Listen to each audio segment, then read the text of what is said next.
Hello everyone, welcome back to our YouTube channel Dream Lavasana Aspire to Achieve After a Long Time.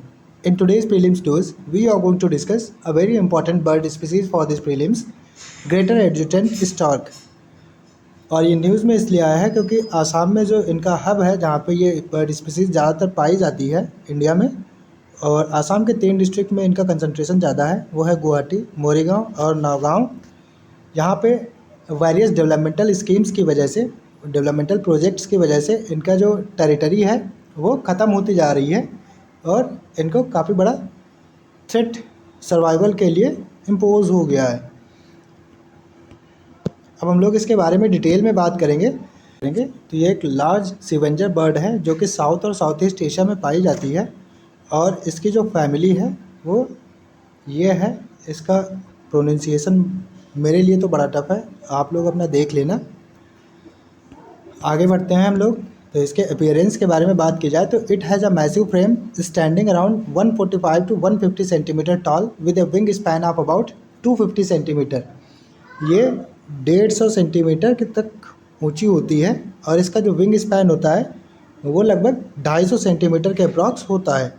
It's plumage is mostly grey with a whitish neck, a massive bill and a distinctive pouch hanging from its neck during the breeding season। इसके में यहाँ पे जो ये pouch अब देख रहे हैं ये केवल ब्रीडिंग सीज़न में ही इसका दिखता है, और जब ब्रीडिंग सीज़न ख़त्म हो जाता है तो ये पाउच भी अंदर चला जाता है या गायब हो जाता है। अब हम लोग इसके क्लासिफिकेशन के बारे में देखते हैं। तो जो इम्पॉर्टेंट बर्ड एडजुटेंट स्टॉक की स्पीसीज़ हैं वो ये हैं, इनको आप लोग स्क्रीनशॉट ले लेना, आगे काम आएगा।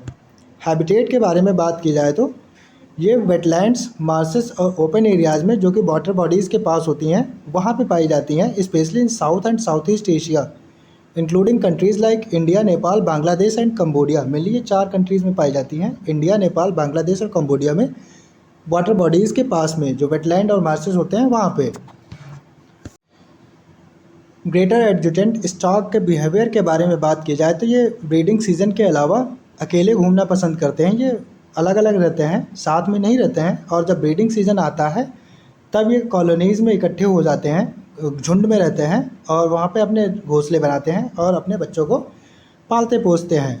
दे are known for their slow and deliberate movement while foraging and scavenging for food. जब ये खाने की तलाश में होते हैं तो ये काफ़ी धीरे धीरे मूवमेंट करते हैं, आराम से मस्तानी चाल में। इकोलॉजिकल रोल के बारे में बात की जाए तो these storks play a vital ecological role as scavengers helping to clean up carcasses. जो जानवरों की डेड बॉडीज़ होती हैं उनमें जो उसकी सफाई में ये बहुत काम आते हैं, and prevent the spread of diseases in their habitat. और ये अपने हैबिटेट में बीमारियों को फैलने से रोकते हैं। By consuming carrion they contribute to nutrient recycling and help maintain the overall health of their ecosystem. ये अपने इकोसिस्टम की ओवरऑल हेल्थ को मेंटेन करने में भी काफ़ी मदद करते हैं।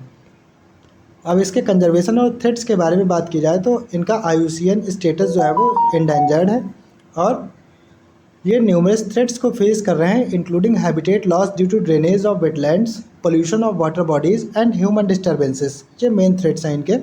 Additionally hunting and persecution pose significant threats to their populations. Conservation efforts की बात की जाए तो इसमें habitat restoration, protection of nesting sites and public awareness campaigns main होती हैं।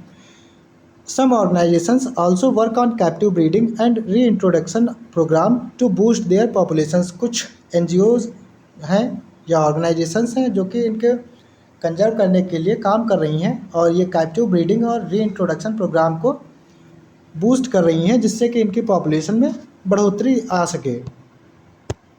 अब हम लोग बात करते हैं एक मल्टीपल चॉइस क्वेश्चन की। Consider the following statements regarding greater adjutant stock. Statement number 1, it is listed in critically endangered category of IUCN list।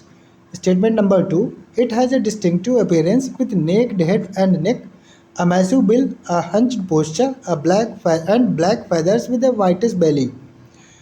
Statement number 3, they primarily inhabit wetlands, marshes and riverine habitats in South and Southeast Asia including regions in India, Nepal, Bangladesh and Cambodia। ये mainly 4 countries में पाई जाती हैं, India, Nepal, Bangladesh और Cambodia में, और ये wetlands और मार्सेस यानी वाटर बॉडीज़ के पास में पाई जाती हैं। Statement number 4, these storks face numerous threats including habitat loss due to drainage of wetlands, pollution of water bodies and human disturbances. इसमें से आपको एक करेक्ट ऑप्शन चूज़ करना है। Option A, only one statement is correct. Option B, only two statements are correct. Option C, only three statements are correct. And option D, all statements are correct. आप लोग comment section में अपना answer दीजिएगा। जिसका answer सही होगा मैं उसे लाइक कर दूंगा। Thanks for watching our video. Please like share and subscribe our channel. Keep studying, stay blessed and have a good day ahead.